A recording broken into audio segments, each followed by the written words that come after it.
I think this might be the first week in a long time where I've had 4 videos in 1 week. But I had the occasion to show you 2 new things I'll be reading this weekend, so I wanted to show them to you. One of them is something I've been reading for a while. They just happen to be 2 takes on one fiction, one nonfiction, takes on the African American experience in the United States at different parts of the 20th century. This one, the very, very, very beginning of the 20th century. I think this, I want to say 1903. I don't think it's showing me the exact year in the front, but this is W.E.B. Du Bois's The Souls of Black Folk in the oh goodness, why am I blanking? The Library of America edition. They're paperback classics. This is a series of, it's not exactly what I thought it would be. Not a sort of unified book with a single argument or anything like that. It is, let's see, how many of them are there? I want to say oh goodness, 14 or 16 essays that are interconnected with a focus on the condition and sort of the crisis of the former slave right at the turn of the 20th century. Of course, slavery ends in the United States, well, supposed to end in 1863. The Civil War ends in 1865. This, written about 38 years later in 1903. So this is just about a generation after slavery ends. A lot of people who would have heard about or maybe even read this book might have been former slaves themselves. And they were very much in a crisis between, yes, we technically have freedom, but we are also living in a world where separate but equal under Plessy versus Ferguson was just passed a few years earlier. So what kind of freedom is that? What kind of freedom is it where we're not afforded the ability to get a university education, where we are not afforded any opportunity to better ourselves? Du Bois might be memorable to some viewers for his famous debate, not a necessarily stand-up formal debate, but a debate, ideological debate with Booker T. Washington that he had. Booker T. Washington very much emphasized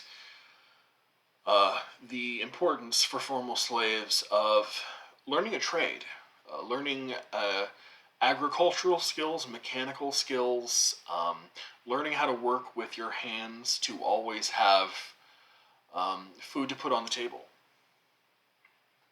A house, some bare minimal material goods. W.E.B. Du Bois had a very different approach. He emphasized the fact that was extremely important, obviously, to have something that former slaves could call their own, a house, property, but that something more was needed, that something soulful, something humane was needed as well.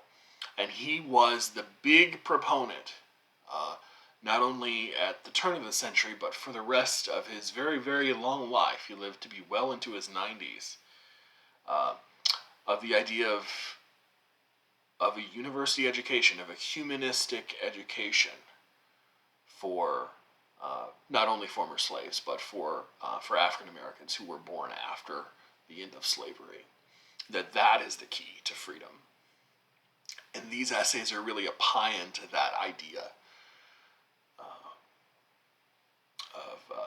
self-betterment, of finding a richer and fuller self through education. It's really quite something. I'm only about halfway through, but oh my gosh, can this man write? I knew it was written, about 120 years ago, and that the quality of writing then was much more supple and lush than it is today. But my goodness gracious, if you've never read Du Bois's prose, it is quite a treat. I highly recommend it. And the other one, a fictionalized version, I had no idea this even existed in this version. I think I knew the novel existed, but that's about it. I think I might have shown this on the channel a while ago.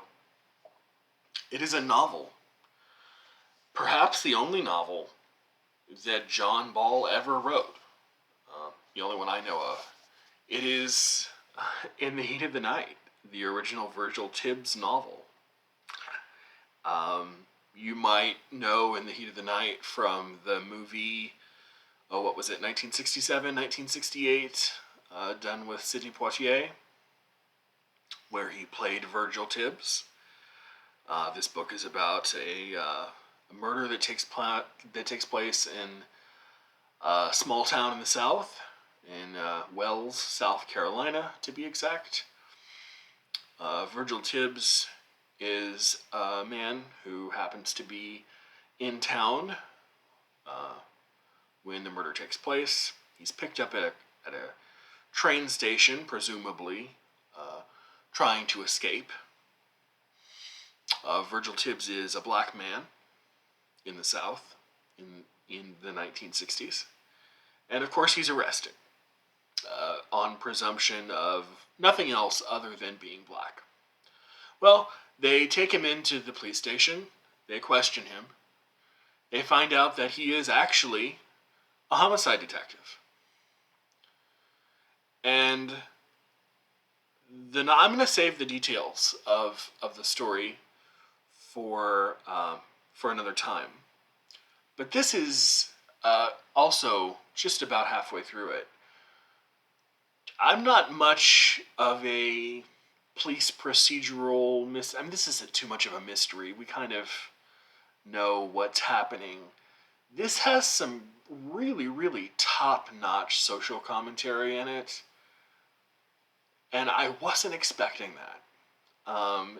This is quite a bit better than I thought that it was going to be, and it kind of makes me want to go back and rewatch the Poitier movie. Really, really enjoying this. Short, not a time investment at all. Of course, for me, who reads much too slowly. But this has been a joy to read, actually. So those are the two books that I'm reading this weekend. Let me know what you're reading. I'll make a video or leave a comment down in the drop-down box. And I will see you next week, probably not with 4 videos, but maybe at least 1 or 2.